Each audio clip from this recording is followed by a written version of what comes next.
Bom dia, torcida vascaína! Mais um dia aqui, iniciando o UV News na nossa rádio Universo Vasco. Esse programa vai ao ar de segunda a sexta-feira, às 8 da manhã. E hoje eu tenho uma equipe maravilhosa que vai trazer as principais notícias do nosso time querido para você, torcedor vascaíno. Vamos falar hoje sobre Matias Galarza, que foi o nosso destaque na última partida, Thales Magno, Marquinhos Gabriel, novas contratações, o esquema tático que o Marcelo Cabo está utilizando nos jogos e muito mais. Bom, para iniciar esse programa de hoje, eu quero convidar o nosso querido narrador Ricardo França. É com você, Ricardo. Olá, torcedor vascaíno, eu sou o Ricardo França e hoje venho falar da primeira vitória do Vasco da Gama na temporada. O Vasco venceu a equipe do Macaé por 3-1, uma vitória suada, uma vitória difícil, onde o Vasco da Gama dominou boa parte do jogo, conseguiu fazer o seu primeiro gol com Gabriel Peck, mas foi surpreendido pelo gol do zagueiro Dante da equipe do Macaé. Uma falha defensiva. Primeiro nasce de uma falta feita pelo Léo Matos, pelo lado direito de defesa do Vasco da Gama, uma falta a certo ponto desnecessária.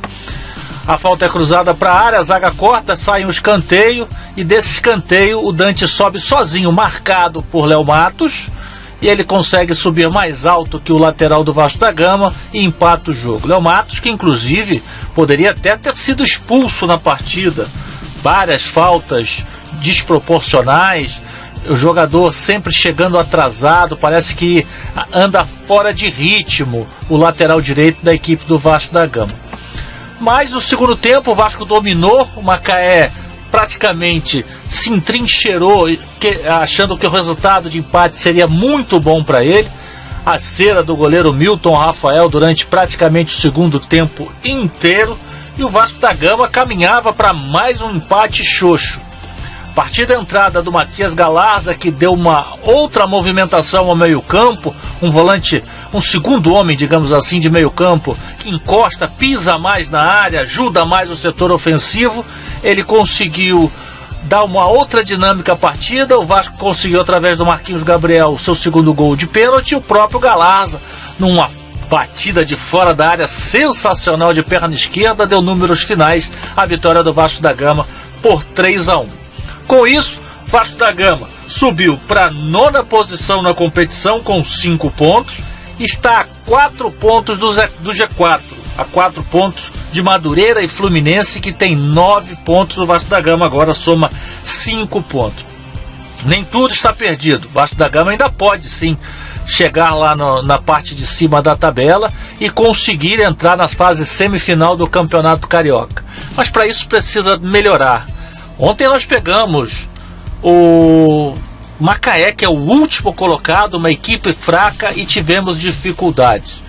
Ainda temos alguns clássicos pela frente, contra Fluminense e Flamengo, que devem ser muito mais difíceis que a equipe do Macaé. Esperamos que até lá a equipe tenha um padrão de jogo, consiga desenvolver um melhor futebol. Ontem já houve uma evolução na equipe, um time com mais movimentação de meio campo. É claro que jogamos sem um volante, que era o Bruno Gomes, apenas com o Andrei ali no setor de marcação, e o meio campo ficou um pouco mais leve, conseguiu encostar mais no ataque, sem a figura também do centroavante fixo, já que Thales Magno fez aquele famoso falso 9. Então houve uma movimentação melhor, uma aproximação das linhas, e isso deu muito trabalho ao Macaé. Mas o Vasco continua com muita dificuldade na hora de concluir a gol, principalmente quando o Germán Cano não está na equipe. É uma dificuldade muito grande do Vasco conseguir concluir. Então a evolução aconteceu, a gente pôde visualizar isso no jogo contra a equipe do Macaé. Vamos ver se isso dará sequência no próximo sábado contra o Madureira. O Madureira tem uma equipe arrumada, é o 4º colocado na competição, joga fechadinho, como todo clube pequeno joga contra grande, e vai tentar explorar os contra-ataques. A gente precisa parar com essa história de todo jogo o Vasco tomar um gol. Toda partida esse ano nós tomamos pelo menos um gol. precisa acertar esse setor defensivo, principalmente a bola alçada na área, que é sempre um problema muito sério. Lucão não sai do gol, a zaga não consegue interceptar e a gente sempre sofre com isso. Pouco depois do Dante ter feito o gol, por muito pouco ele não faz o segundo, num lance muito parecido, só que pelo lado direito. A bola cruzada no segundo pau, ele sobe sozinho, sem marcação. Para nossa sorte, ele cabeceou pela linha de fundo. Então o Vasco não pode passar desse sufoco, até porque temos zagueiros altos. O Hernando é alto, o Castan é alto e até o Miranda tem uma boa altura. Então não podemos passar por isso durante as partidas. Vasco da Gama, como eu falei, enfrenta o Madureira no próximo sábado às 15h30, com transmissão da Web Rádio Universo Vasco, e eu desde já convido vocês a estarem escutando essa grande partida e torcendo para que o Vasco da Gama consiga mais uma vitória e com isso encurte ainda mais a sua distância para o G4 do Campeonato Carioca.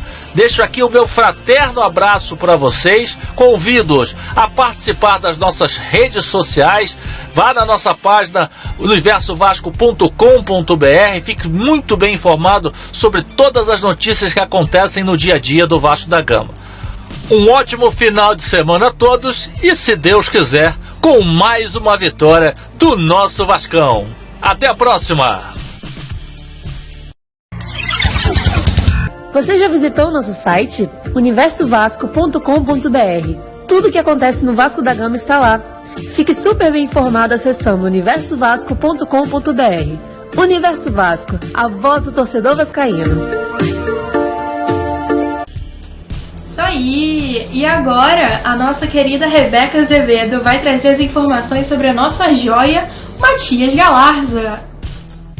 Mesmo com pouco tempo em campo, Matias Galarza realizou belas jogadas, mostrando habilidade e marcou um golaço de longa distância que sacramentou o primeiro triunfo vascaíno no Campeonato Carioca. O paraguaio vinha sendo um dos destaques da equipe sub-20, que conquistou o Campeonato Carioca, a Copa do Brasil e a Supercopa do Brasil, que o fez ser promovido ao profissional. Ele, no entanto, não pertence ao gigante. Matias Galarza foi contratado em outubro de 2020, emprestado pelo Olímpia do Paraguai. Segundo informação do jornalista Joel Silva, do site Sport News Mundo, o vínculo do meio-campista com o Vasco se estende até janeiro de 2022. No contrato, contém uma opção de compra que gira em torno de R$700 mil. A tendência é de que o Vasco efetue a compra assim que possível, por se tratar de um jovem talento que pode render tanto tecnicamente quanto financeiramente numa futura transação. E aí, ouvinte, você acha que é uma boa comprar o paraguaio? Eu sou Rebeca Azevedo para o VNews. Isso aí, Rebeca, muito bom! E agora eu queria ouvir a opinião do nosso querido apresentador, Erasmo Romão. Bom dia, Erasmo! Fala, família vascaína! Olá, Juliana! Estamos aí num programa quentíssimo, né, Juliana? E para falar agora do Matias Galarza, esse paraguaio que já vem no Vasco aí, já fez a temporada passada, né? Chegou no ano passado para Colina. Um jogador que falava-se muito para ele vir já para o time principal, já com 18 anos, sendo que a Carlos Brasil e a sua comissão ali tiveram o cuidado de deixá-lo na base, fazendo, né, conhecendo a adaptação uma nova cidade, um novo país. Um garoto de 18 anos, fizeram certo, ele se adaptou ali na base bem, né, fez uma grande dupla de meio de campo com o Caio Lopes na base. É um jogador que ele não é o primeiro volante, ele é o segundo volante, mas tem ótima transição, ótima saída de bola. É um típico jogador sul-americano mesmo, que não se entrega, não se cansa, ele conhece os atalhos do campo, né? Ele faz a transição e vai à frente, né, para concluir. Ele é um homem surpresa, tem essa batida forte de fora, ele trabalha bem com as duas pernas, né? É um jogador muito interessante. O Galarza, esse paraguaio, é uma joia. E agora está tendo essa oportunidade no profissional. Eu, particularmente, das partidas que eu vi no Sub-20, eu me encantei. E a partida que eu vi fazendo pelo profissional nesse campeonato, eu gostei muito, né? Mas é como um jogador novo, então tem que ser devagar. Ontem mesmo eu tweetando lá, cornetando na metade do segundo tempo, eu já pedi, no intervalo eu já pedi o Galarza E aí ele entrou faltando 5 minutos. Eu pensei, poxa, que brincadeira, botar o jogador 5 minutos, né? Tanto ele quanto o Laranjeira, que é o outro jogador que eu acho super interessante. E na jogada ali, na primeira jogada ele tropeçou na bola, ele se enrolou tudo na bola, o Galarza. E até o narrador que eu estava acompanhando, estava brincando lá, acabou rindo dele, né? E no lance seguinte, o Laranjeira disputou uma bola que normalmente o Thales estava perdendo todas as bolas, praticamente todas as bolas, a bola bate no pé do Thales, era bola perdida.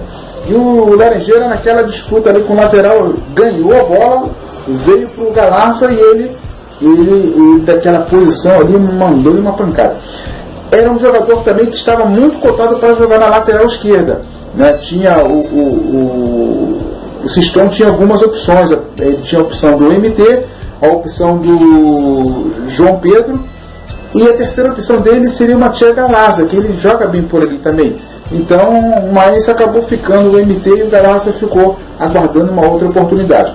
Jogador super interessante, meio que franzino ainda, né? Mas ele tem os atalhos do campo, um jogador de muita disposição física, né? Que não se cansa, né? Um jogador de fino trato com a bola, vai trazer muitas alegrias. Agora o problema é pagar a conta lá no final em janeiro, né?